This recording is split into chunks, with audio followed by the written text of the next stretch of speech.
signing today, and we're joined for that with our Commissioner of Education in Florida, Manny Diaz. We also have the Executive Director of Jacksonville Classical School, Lindsay Hoyt. Ruth Poe, mother of 3 and kindergarten teacher, is going to talk about her experience with classical education. Chancellor of the State University System of Florida, Ray Rodriguez, Senator Clay Yarborough from here in Jacksonville, as well as Representative Kion Michaels from here in Jacksonville. So I want to thank all of them for being here, and the legislators in particular for helping get this bill across the finish line. Today, we're building off the success that we've had in education with really a potpourri of education reforms packed in one bill.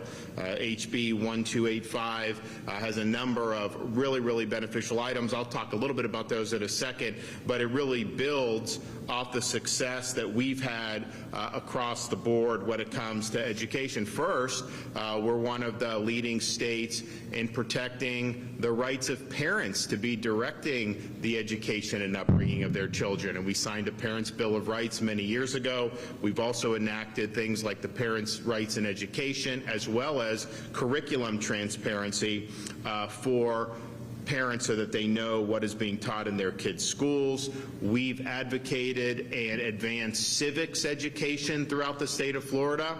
We now have every school district in Florida participates in our Civics and Debate initiative. I think there were less than a dozen schools that were participating just 5 years ago, and we also launched the Civic Seal of Excellence program for teachers. So they go through the program, 50 hours of training on things that, quite frankly, any civics teacher should have, but most universities in this country unfortunately do not touch any of these key subjects about how America was founded, what are the principles that underlie our Constitution and Bill of Rights. So they go through that and they get a $3,000 bonus. And so we've put through a lot of teachers with that. We're continuing that program, and that's something that's very beneficial.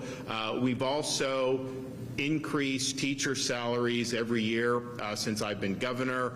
We are now have in this budget that I'm going to be signing probably within the next month or two the biggest increase in teacher compensation, and that's not just for school districts, that also is for our public charter school teachers as well. So we're proud to do that.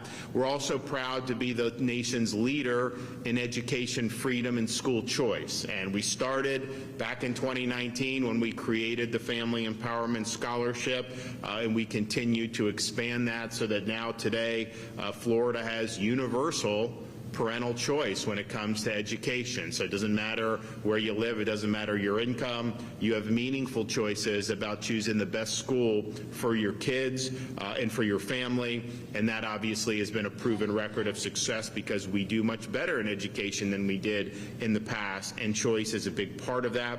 We also were proud to, and I know they did really well here in Jacksonville, when all these kids got locked out of school during COVID for a year or more, we were having kids in school, and particularly here, they had normal school. I came during this time period, and it was normal.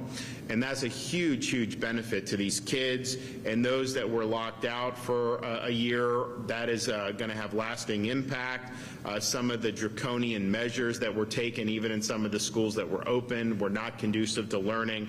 So I'm proud that Florida led the way, and particularly here with Jacksonville Classical School, how they really handled this in a way that was not based on hysteria, but based on what was best for the students, and that's had a meaningful difference for that. So we're excited about all the progress that we've had. We are, if you look at our university system, we're #1 in lowest tuition and fees of all 50 states. As an in-state resident, you can go for the same tuition today than it cost 10 years ago. Imagine that. There's not anything that's less expensive or the same price except in-state tuition in Florida education, everything else. Well, that's something we control. So we just said, you know what? We don't need you raising tuition just to hire more bureaucrats to work at your universities. We'd rather it be affordable for students, and then we'll do that. So we've done that and really held the line, and that's why we're the most affordable. We're number 2 in 2-year graduation rates and number 4 in 4-year college graduation rates. And you know, part of the reason why you're able to get people through in 4 years is because we're not charging an arm and a leg. We're not trying to keep them for 6 years just to make more money off that. We want you to go get your degree and then move on. And then, of course, of our universities, you know, we've led the way on making sure they're not going to be cauldrons of ideological indoctrination. We're focusing on core subjects and things that really is the classical mission of a university, just as we're here at a classical school in the K through 12 realm. So we have a lot to be proud of, but we don't stop and we don't rest on our laurels. So today, and momentarily after we hear from some of the speakers, I'll be signing House Bill 1285. So this has a huge number of things that are going to really make a difference. One, we really believe in supporting military families when it comes to our school system, and we believe in creating pathways for students who may want to go into the military as a career. So this bill requires that school districts and charter schools provide 11th and 12th grade students with the opportunity to take the Armed Services Vocational Aptitude Battery Test, the ABSVAD, and the ability to consult with a military recruiter. Recruiting's actually down in the military. I think that's a lot because of some of the political leadership that we have directing this. That needs to be corrected, but in the same time, we want to do our part to make sure folks have opportunities for meaningful careers. The other thing that we're doing in this bill is Florida started a Purple Star School program where schools that offer certain resources for children of military members can qualify for this Purple Star. There's somebody to consult with, people that understand the transferring when you have to move every 2 to 3 years because of PCS. So there's a number of things that are unique to this that helps integrate children of military members into the school communities. So what this bill does is it wants to encourage that, so that in any individual school district, if 75% of the schools qualify as Purple Star campuses, then the whole school district can become a Purple Star school district. And that will be very beneficial for a lot of military families, and it builds off the success that we've had with that program. Another thing this bill does is it tackles some issues related to higher education.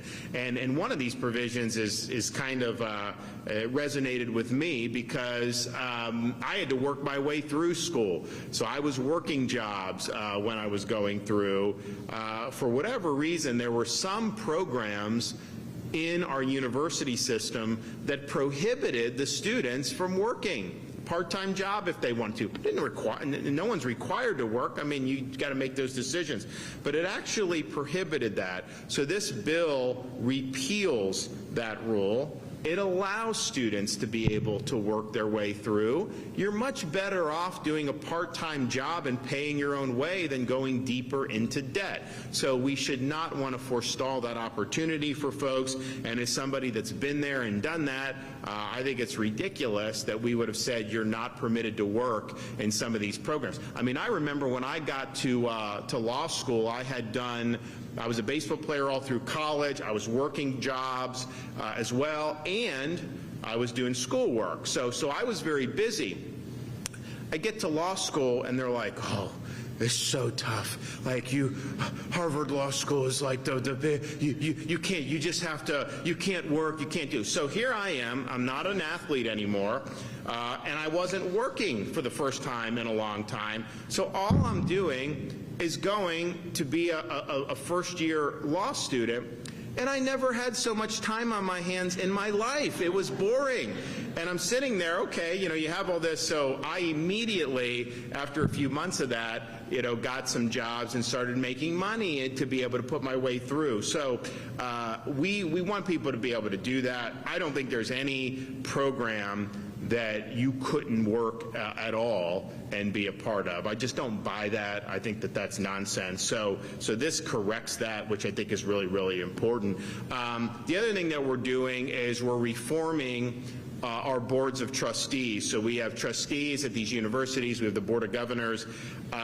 We are not going to allow a post-secondary institution's Board of Trustees from conducting private business with the institution with which they are a member. In other words, you don't want a trustee hot-wiring in business deals that will benefit the trustee that's being done kind of a little bit underhanded with that. So I think that that's a positive reform to do, and I don't think we should have trustees that are actively profiting from it. It's a public service, and we have a lot of great people that have raised their hand to serve in our university system, and we're proud of that. But we want to make sure that that's clear. Now, some of the things that are more germane to where we are today at Jacksonville Classical Academy. So classical education is really booming. And it's something that is, to me as a policymaker, I look at it, I think it's something that's very beneficial. I think that moving away from that over many decades is part of the reason why our education system in this country isn't as good as it should be, and in some places it's very poor because classical really focuses on the basics of what it means to be somebody who's a citizen of the United States, who's a citizen in the Western tradition, and who really learns how to think along the lines similar to how our founding fathers were educated. I mean, this is not something that is, there's nothing new under the sun. There's a good way to do this. There's proven ways. And classical, I think, really recaptures what's been lost in some of the political mumbo-jumbo that we've seen over many decades infiltrate our universities and our K-12 school system. So we authorized last year the use of something called the classical learning test. So it's a standardized test. It's a classical version of the SAT or the ACT, and so you can do the classical test, and that could be a basis for admission to universities in the state of Florida. And the usage rate in the past school year for the classical learning test increased by 4,000% throughout the state of Florida. So part of it is we just want students to have more opportunities. Part of it is some of these entrenched testing companies like the College Board, they have a certain way of doing things. I think they've gone off on tangents on some stuff. So if that's not your cup of tea, you got the classical learning test if that's what you want to do, which is really, really good. We also are looking at making sure that teachers are equipped to be teaching in classical schools if they want to, because this is really being driven, as much as a policymaker I support it, but it's really being driven by parents who are seeking out classical education. Parents that want to come here. You have a waiting list here? Every grade has a waiting list here. See, I didn't even know the answer to that, but I figured they had a waiting list because parents are interested in this and they really are gravitating towards classical learning. So in order to do that, you got to make sure you have the teachers that are equipped. So this bill provides an ability for the State Board of Education to develop a classical teaching certificate. So that'll be something that if somebody earns this, maybe like a classical school in Naples, the teacher has to come to Northeast Florida and wants to apply for a job, they have a teaching certificate right here at the academy. You know that that's somebody that has the training and the way you're trying to educate the kids. So I think it's going to be really, really good. I think the preparation for teaching at a classical school is different. Certainly, it's superior to what a lot of these schools of education are doing. I mean, some of these schools of education, it's basically all ideology. And that's empty calories when it comes to education. That is not ultimately going to produce really strong performance or strong students. The classical really gives a foundation that students can carry with them for their entire lives. The bill also makes it easier for families who are moving from one classical school to another to get admitted. So when you have something like a charter school, it's open enrollment, which it should be. I mean, it is a public school. But you also have, if somebody is in classical, maybe their family moves to a different part of the state and wants to do classical, we really want to give them a pathway to continue that model of education. And this bill does that, and I think it's something that's really, really positive. Another thing this bill does, and this is very big in and of itself. All school boards are now required to negotiate with our state college institutions to offer dual enrollment courses in their school district. So we're very supportive of kids earning college credit when they're in high school. There's different ways you can do that. You can do advanced placement, international baccalaureate. You can do, what's the other one? There's, that we do, the ACE, yeah, you can do ACE. And in Florida, you can do this dual enrollment. So you do that.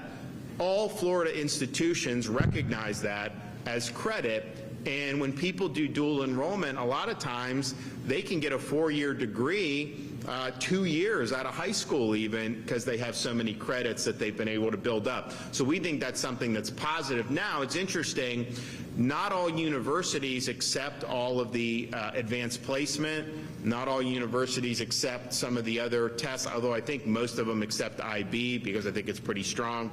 But here, if you're doing dual enrollment, if dual enrollment's offered and you're going to go to school in Florida after high school, you rack up those credits and you just do it, and then you're going to be able to graduate quicker than you otherwise would. So I'm a big supporter of that. I think we've seen, it's interesting, we've seen increases in IB, definitely a big increase in ACE. I think more people have moved away from AP into some of those other ones, which are very high quality, and you do. And ACE is Cambridge, it's from Cambridge, so you have that. And then the dual enrollment is going to increase as a result of this bill. So that's very positive.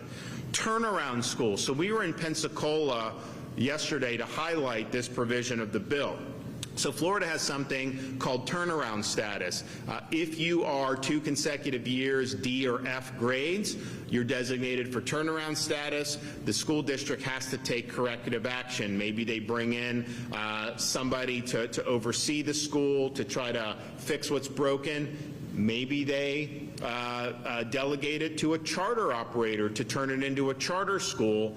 Maybe they just close the school because it's not something that's going to work. But you have to take action. You can't just let these kids languish in F-rated schools. So that's the law. Now, what's happened over the years is, and this happened in Pensacola and Escambia County, we had Warrington Elementary School, not doing well, perennially very low graded, and so they took forever to be able to get the charter operator to take over. So we now have that. Charter Schools USA has taken it over, but it took years and years. They dragged their feet. The State Board of Education had to bring it in front of the state board. There was this, there was that, and finally, when the school board was threatened with having their salaries withheld, they finally acted and did this. Well, we don't have that kind of time. If you're in a school that's getting F grades, we can't be satisfied with that. We have to do something about it. That's what the law requires. So this requires prompt action with turnaround schools. If the district wants to remediate with the tools that are provided in law to do it, they have every right to do that. I think a lot of times bringing in an outside operator like a charter school probably is going to be more effective. Clearly that's been more effective in Pensacola when we were at Warrington. I think everybody agrees with that. But you got to do something. You can't just language, you can't just drag your feet. We do believe in Florida that everybody can succeed. I don't care if you're rich, I don't care if you're poor, I don't care if you're black, I don't care if you're white. You can succeed, but it's our responsibility to provide the tools necessary for success. And that means if a school's failing, we have to act. And so the turnaround schools, we hope to not have a lot, but we have turnaround schools. Action's going to be taken very quickly, and that's important. And then the final provision is something that is unfortunately necessary. So we have curriculum transparency in Florida. We've empowered parents to raise a red flag when you've had material that's not age or developmentally appropriate. And unfortunately, you do have sexually explicit materials that have been injected into schools, school districts throughout the country, including some in the state of Florida. And I think as a parent, you should be able to send your kid to school without having that injected in their curriculum or put in the libraries. It's just not appropriate. A lot of the stuff that's sexually explicit, when parents will raise it with a school board in a public meeting, when they will show pictures, when they will quote, the school board members usually will say, oh, no, you can't do that. That's too graphic for a public school board meeting. Okay, well, it's too graphic for that, but somehow you're going to jam it in front of a sixth grader? How does that work? The media will not put some of these photos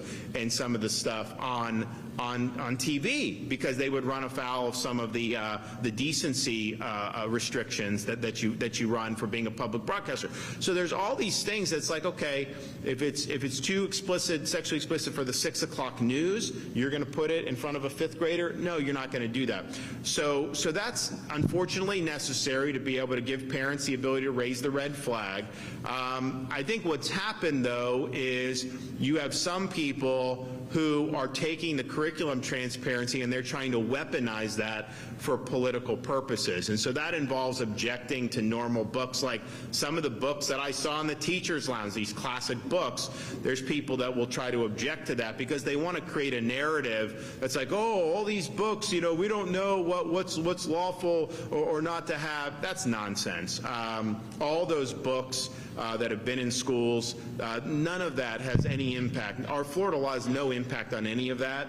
Everybody knows that, but it's kind of a passive-aggressive posture to try to create conflict, to try to generate narrative, and to advance a political agenda. So we are ensuring through this legislation, look, a parent, you have kids in school, you want to go and raise these objections, you're empowered to do that. Community members who don't have kids in school, some say, well, why should they be able to get involved in this curriculum? They don't have kids in school. Well, you know, a lot of this, some of them pay taxes, some of them help support the schools through that. So I wouldn't say that someone that doesn't have kids in school has no interest. I mean, these are important institutions in our community. So they're still allowed to lodge objections, but you can lodge one a month, because we're not going to create a cottage industry of people that are just trying to use this to advance themselves or to advance a false political narrative. And I think the legislature struck an appropriate balance. Now, Manny and the Department of Education, they're going to be holding any principals or teachers accountable who are weaponizing this. So, for example, there was a teacher in, I think, Sarasota, Bradenton area that papered over every book in the classroom saying, oh, you can't have books, the state's not letting me show you books. That's a lie. That's not true. That's performative. And so that's somebody who's entrusted to teach kids, putting their political agenda over the best interests of the students' education and their access to learning. That's wrong. So that's not going to stand in the state of Florida. So we don't have time for your activism. We don't have time for your nonsense. We have a process in place to empower parents. Unfortunately, it's necessary given what's been going on in our country, including even here in Florida.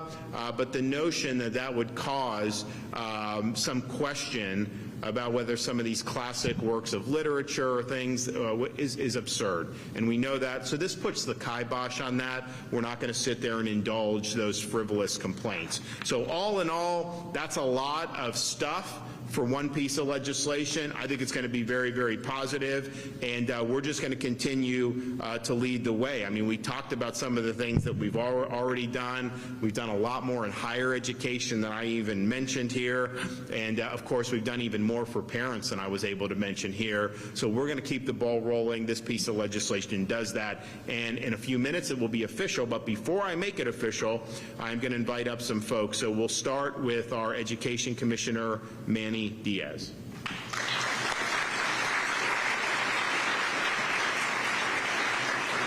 Thank you, Governor. And it's great to be in Jacksonville to celebrate classical education here. As the Governor mentioned, under his leadership, Florida is ranked #1 overall in education by U.S. News and World Report. Also ranked #1 in parent power, educational freedom, and more. As these measures continue to come out, all of these things that you heard the Governor mention, and many other things that have been accomplished under his administration go into this. Part of the reason for our success is educational choice, and it's so important to highlight and be cognizant of the fact that classical education is part of that landscape. And some of the things that we're doing here in this bill today are to enhance that and provide some flexibility. Also, and the Governor talked about the advanced course options. I really want to highlight that dual enrollment piece, because as the Governor covered, you have ACE, you have IB, you have all the College Board, you have the other ones. But in Florida, when you take general education courses in dual enrollment, and we have a state course numbering system, and so every course that the student passes, if they stay here in Florida, if they go to our state university or a state college or even private institutions which are part of that course numbering system, those courses are accepted. So there's no more of this, you took that course in high school but it doesn't count. So you have a lot of students in Florida coming out of high school with their associate's degree, and think about the already low tuition, think about the amount of money that parents and students are saving in Florida with these options, and we are continuing to advance and try to create more of those accelerated opportunities that are Florida based. And so it's important for our students, but it's important to highlight that. Going into the classical model, as we sit here in this fantastic classical school today, we talk about the enrollment preference. Why is that important? The Governor mentioned when a student moves from one part of the state to another and they want to continue that classical education, it is important that they have that ability to have enrollment preference. As all of you here know, the classical model is very different, and it's not only the ability to get teachers trained correctly or find the right teachers, but also getting the families and the students in that rhythm of understanding that this education is different. It's actually going back to our founding impetus for education, and getting to that core and having students who have those classic virtues. And you go through those 3 stages: grammar, logic, and rhetoric. You build the foundation, right, of grammar, you go through logic, and then as they get older, they go into that rhetoric to express themselves. So that enrollment preference is going to allow students to move from one classical school to another. We also have a couple of other enrollment preference items here in this bill where we've had our charter schools have evolved, and so now you have entities that are donating land and partnering with charters, and a lot of them are employment based. In other words, you have these huge business developments where a lot of employees come to a place, whether it be an airport or large industrial, and those parents sometimes in parts of our state have to drive a long way to get to work.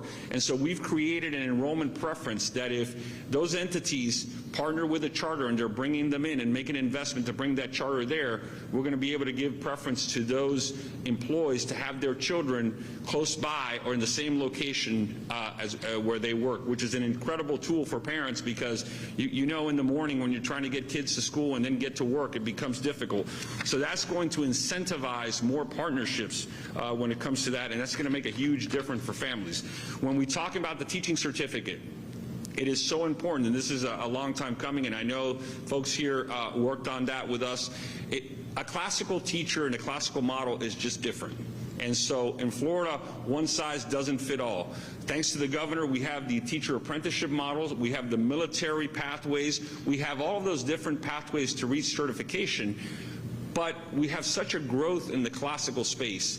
And those classical teachers have to be different. And so we want to be able to have certification for those teachers that are going into a classical model, where the most important piece is, yes, they have a license, but what is the professional development attached to that?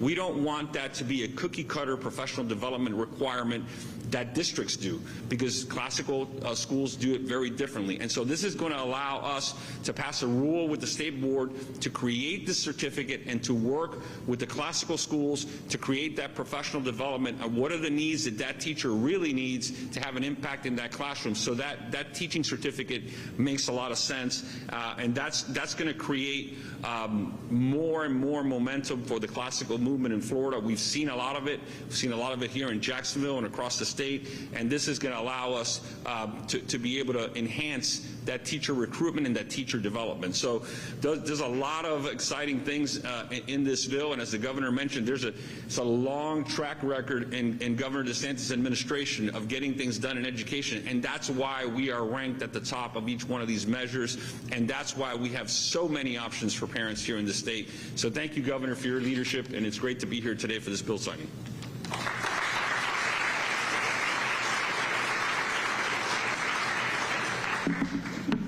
Good morning, Jacksonville.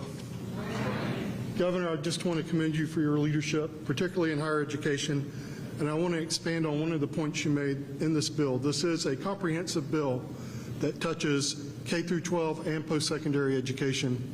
But one of the things the governor said is very important, and I want to highlight that. This bill will prohibit universities and colleges from having programs that will prohibit students from working while they're enrolled. Now, some of these started outside of Florida, and what we see is, like a cancer, these things start elsewhere and they spread. It spread into Florida as well, where you have these programs that believe our program, as the governor commented was his experience at Harvard, is so difficult that there's no way a student can do well in our program unless they're 100% completely focused only on our academic program. So in order to ensure that we have the students that can do this, we're not going to allow students then who can work. Well, prohibiting students from working doesn't make your program elite. What it does is it takes students who are not wealthy and it drives them into debt. And that's why if you look across this nation, in 2000, the outstanding student loan debt in this nation was $200 billion. Today, that number is $1.6 trillion. Why? Because other states haven't had the leadership that we have in Florida under Governor DeSantis, where there is a commitment to keep higher education affordable and accessible. So by prohibiting universities and programs from allowing students to work, we're saying that is not the case in Florida. In Florida, students will be allowed to work their way through school. And because we've had the leadership of the governor holding the line on tuition, to my knowledge, Florida may be the only state in the nation where a student can, in their spring semester, spend summer working full-time at a minimum wage job, and at the conclusion of summer, have earned enough money to pay for their tuition and fees in Florida for the following fall and spring semesters. You can do that in this state because of our leadership and because of legislation like this bill here. So thanks for your leadership, Governor. This is going to continue to help keep higher education affordable and accessible for our students here in Florida. All right.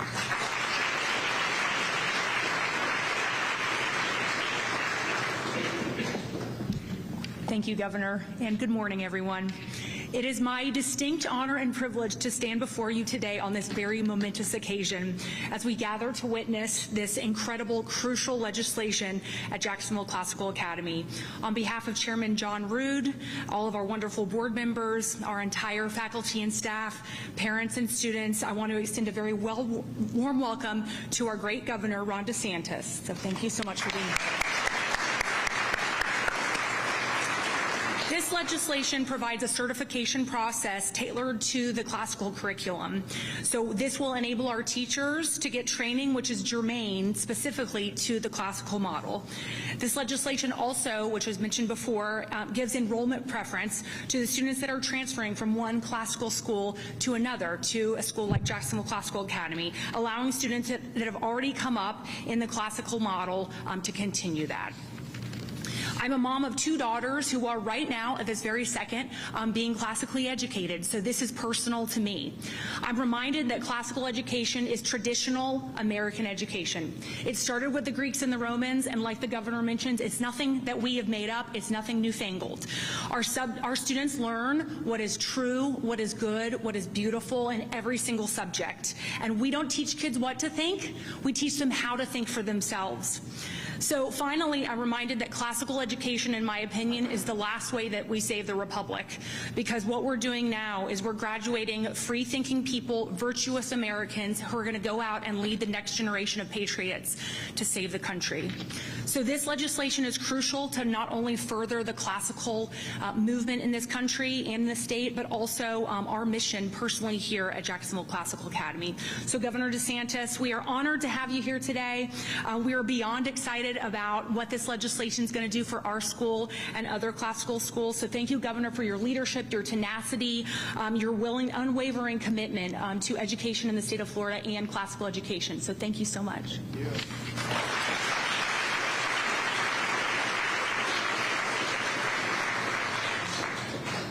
Good morning. My name is Ruth Poe, and I'm a kindergarten teacher here at Jacksonville Classical Academy. I'm a mom of 3 children who are in 4th grade, 1st grade, and pre-K. When my oldest child was in pre-K, I was determined to make the best educational choice for him. I knew that I wanted him to be challenged at school and continue to develop his love of learning. I was drawn to classical education because of its content-rich curriculum and emphasis on virtuous learning. At the time, there weren't any classical charter schools in Jacksonville, so I homeschooled him using a classical model for kindergarten. When Jacksonville Classical opened in 2020, he began 1st grade and thrived at this school. Jacksonville Classical Academy is different than traditional public schools in many ways. The school offers a content-rich curriculum, including the study of the great books of literature. It also views technology as a tool to be used with intentionality, and there is not a reliance on laptops by students in this school. It focuses on teacher-led instruction and also emphasizes shaping both the hearts and minds of students. One final aspect that makes this school unique is that we are cross-curricular. If we're learning about a certain topic in history, students may also learn about music or art from that same time period. All of these characteristics are why I knew that I wanted my children to attend this school. I now have the privilege of teaching kindergarten at Jacksonville Classical Academy. I have always valued education and wanted to make a difference in the lives of students.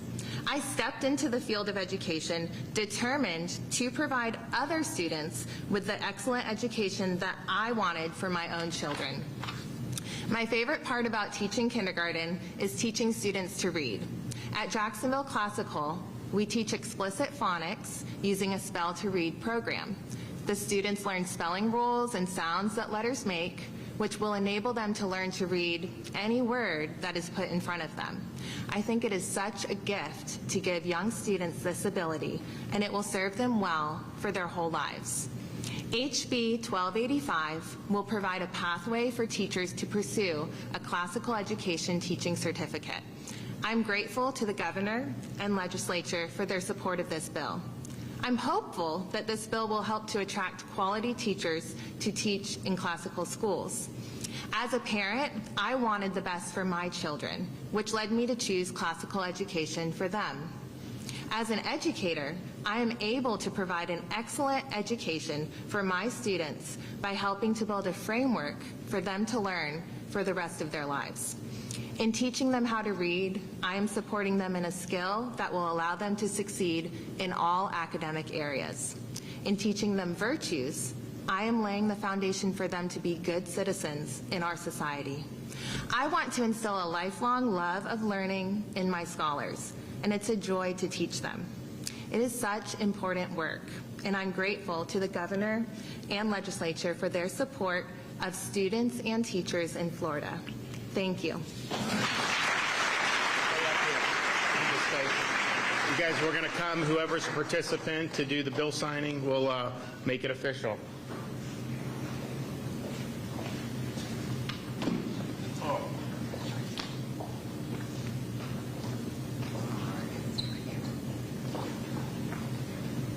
16? Yes.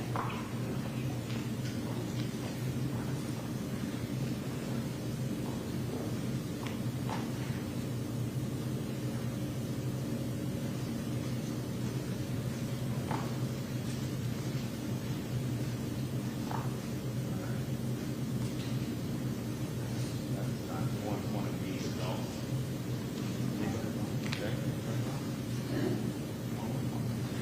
Okay, I got two more for the adults. And I have some for the kids. This is not permanent, so. Okay, all right. I don't know if we have enough, so we'll have to see if we can do some more. Here we go. Smile for the camera, guys.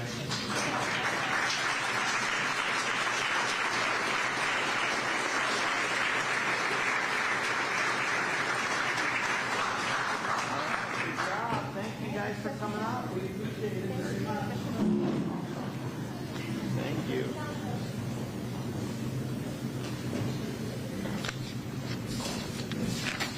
All right. Well, thanks for Jacksonville Classical Academy for hosting us. Really appreciate all the great work that you guys have done over these. I mean, how many years now has the school been open? This is the 4th year, yeah. I remember when it first opened. That was a big deal. So we're excited about it, and ultimately the good thing about the way Florida approaches the education is we encourage, of course, the parental choice. You can get a private scholarship, charter programs, even a lot of school districts do a lot of choice programs within there, but you have a school like Jacksonville Classical Academy as a charter school. They're not entitled to a single student. The only way they get students is if they're doing good and parents say that's where I want my kids to go. So I think it creates good incentives to provide good instruction, and clearly the fact that they've got a waiting list in every grade shows that they're doing a good job with that. Okay, any questions? Governor, right now, the small school board is grappling with the decision of closing dozens of traditional public schools in the district, primarily due to decreasing enrollment rates, largely driven by students choosing charter schools, private schools, which now they universally have the option to do. Given sort of that issue with traditional public schools and lose students and lose funding, they have to close schools. What do you envision the future of traditional public schools is in this new landscape with the rapid growth of the charter and private schools? In Florida, the money follows the student and the family. It's not embedded in a certain system or certain framework, and so the student and the family will be making those decisions. Even with robust choice, you are still going to have huge enrollment through school districts. There's no question about that. I mean, we have 400,000 kids almost on private scholarship, almost 400,000 kids in public charters, but the balance, I mean, is millions in school districts, and so that's going to continue to be an important part. This budget that I'm going to sign will have more funding per pupil for school districts than we've ever had in the history of Florida. We'll also have an increase in the base student allocation and teacher salaries. So we view it all as important, but ultimately we want parents to be the one that are driving this by being able to choose the school that's best for them. And I think what you've seen in many parts of the state is these school districts have had to respond by offering programs that the parents want, and they're really competing to get students. So I think that's the best model. I think that's going to lead to the best success. But I was never, you go back and look what I said when I first became governor when we did the Family Empowerment Scholarship, I was never anybody that said, I went to public school and graduated from Dunedin High School over on the west coast of Florida. I never said that you're going to do scholarships and then not do public. Of course you're going to have that, and I want everyone to do well, but what's happened is parents have more agency over their kids' education today in Florida than they've ever had in state history, and that's a good thing.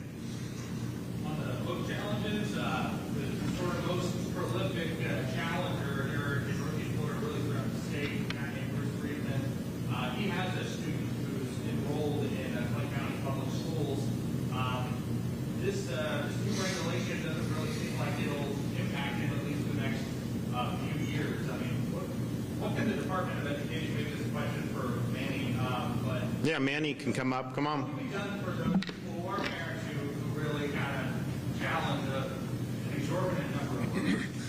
Well, first of all, on the new statute, what will happen is, even though that person is a parent in Clay County, they'll be able to challenge 12 books in Clay County, one a month, not overwhelming the system. And so this is designed, like the governor mentioned before, to allow parents to have a say, allow parents to challenge books that shouldn't be in a school. But anyone who creates a cottage industry of going around the state and just creating challenges just to gunk up the system and put this school systems in the rears as far as reviewing these books, that person won't be able to do it anymore, because they'll have one challenge a month in the county they reside, and they won't be able to challenge across the state like they're doing now. Well, I mean, and it's like, you know, just think about some of the nonsense that's happened. They said that, oh, you know, you're not having Rosa Parks, and yet that's on the summer reading list.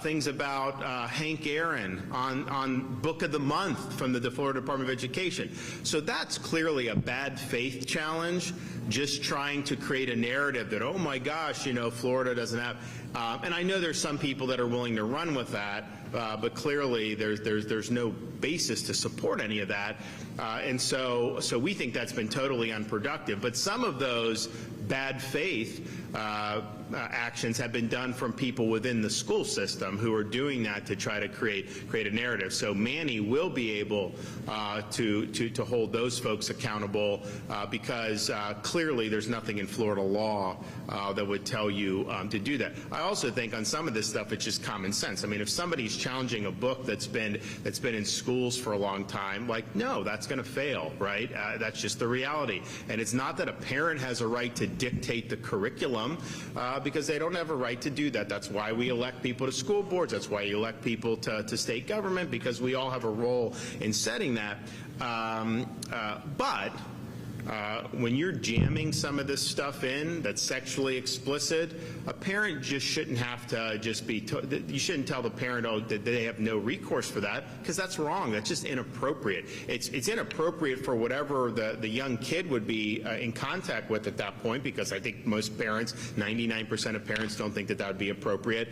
But it also just shows that the whole system is off the rails if they think that is what they should be doing their time on, as administrators or educators, to try to jam that in the curriculum. So that's important, but what it is it's very limited in terms of what we've done. So I think this goes a long way to dealing with some of the bad faith actors that have done, and if there's more that needs to be done administratively, if he has the authority, I know Manny will be willing to lean in on that.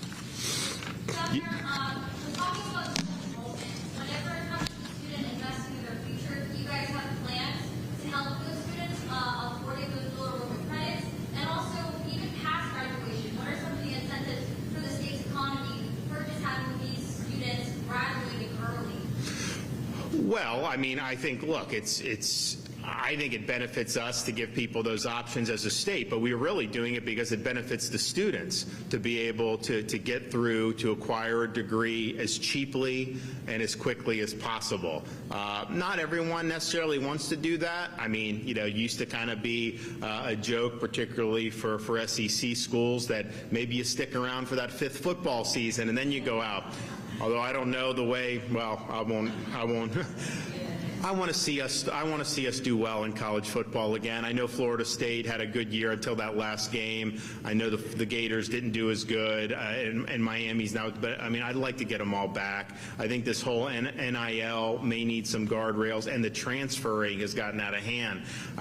You know, transferring once, fine, you shouldn't have to sit out, but to just treat it like a free agency where you don't know who's going to come back each year, I think that's diluted college sports. Nevertheless, people used to say, hey, maybe I'll stick around, do another football year, another football season. Well, you have a lot of people that want to get going and they want to get out there. So to be able to be out earning income with no debt is very, very significant.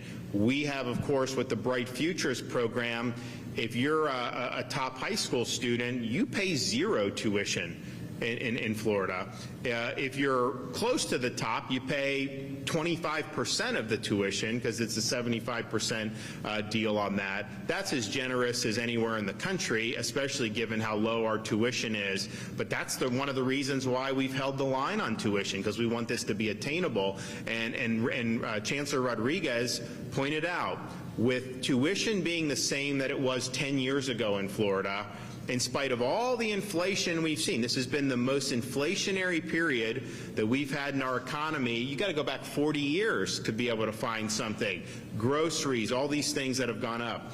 And yet, tuition at Florida public universities are the same that they were before. That means students who work a summer job are going to be able to pay all their tuition and fees really without much of a problem, because most of these students could make more than minimum wage given Florida's economy, given all the stuff that's happened. There's a lot of interest, even though there's headwinds overall with the continuing the interest rates, the inflation that Washington's imposed upon us. There's a lot of opportunity. So you can do that, and you really don't have to go one penny in debt. If you're willing to work over the summer as a student, I think work during the school year too. I mean, I did it. I think that that's attainable. You don't have to go into debt at all. That is a really, really big deal. And I do think taking out a student loan, there's a role for that. If you're going to get end up being an engineer from MIT, tuition's pretty expensive there, but you're probably going to be okay. Some of the people going to medical school or something, I understand that, and that should be available for folks. But to go from $200 billion a year in outstanding student debt to $1.6 trillion, that's not healthy, and that's been driven by, I think, a lot of bad policies. And so we have higher education's more attainable in Florida than anywhere. Now, as proud as we are of the state university system, universities aren't for everybody. We want vocational education and workforce development, and we've done a whole host of things with that. So not only can you get college credit with dual enrollment, which will be expanding in Florida, and we want to do, you can get certifications in high school for electric, for HVAC, for these things. You have kids will get hired right out of high school and be gainfully employed and do very well. So we believe that's a very good pathway. We've worked really hard with our state colleges to have programs that are responsive to the job markets, that students can get skills there at a minimal cost and then go on and be productive. So I'm really, really appreciative of what we've been able to do, and we're going to continue to do that. Having people have to mortgage their entire life's future over some piece of paper is not the incentives you want to be creating. And I'm happy in Florida that's not what we've done. Yes, sir. Governor, a lot of emphasis on academia. You play baseball. Are there organized sanctioned sports programs available for student athletes that maybe sought to come to classes? Yeah. They do have an athletic director, and they do, and that's something we definitely support. We want to make it so that folks can have those opportunities. We've also kicked around different things, and I'm actually open to it. How they treat football, or some of the coaches in high school in Florida compared to some of these others, is different. It's more, I don't want to say that money's everything, but I think you can make more money being like a high school football coach in Georgia, because you can have parents they can do boosters and stuff. And look, I know there's got to be guardrails on that, but I want it to be attractive to coach. I think that that's really important, and I think athletics plays a really, really important part, especially in a state where you can play sports. As a baseball player, I played year-round as a kid. You can do that in Florida. It's depressing when you would go, I was up in New England, and you get snowed out of a game in late March. That would not have happened in Florida. So we're very blessed that we have opportunities here for that, and that's something that we want to do. And if you think about it, we produce some of the best high school football players every year. We produce some of the best high school baseball players every year. Golf, tremendous golf. We're doing now, I mean, we've done from where we were 20 years ago, women's soccer, look at our programs at Florida State, some of those places. So there's a lot of really, really good stuff, but athletics is important. I'm going to be signing another bill that the legislature did to ensure that certain patriotic organizations have access to campus, and some of the things that some of those organizations are things like Little League Baseball, that they can come to campus, that they can let the students know and the parents know what's available in their community. So some of that, obviously we want programs at the schools, but we also want to make sure that these community organizations that are doing good stuff, that people have the opportunities to be able to do. You know, there's a lot of different, when I was growing up, at least from the baseball perspective, it was simple. You did whatever Little League programs were. You know, there was a T-ball, then a slow coach pitch, then you got into the main Little League, then when you got out of there, you graduated the big field. You did it. Now they have these travel teams. They have this and that.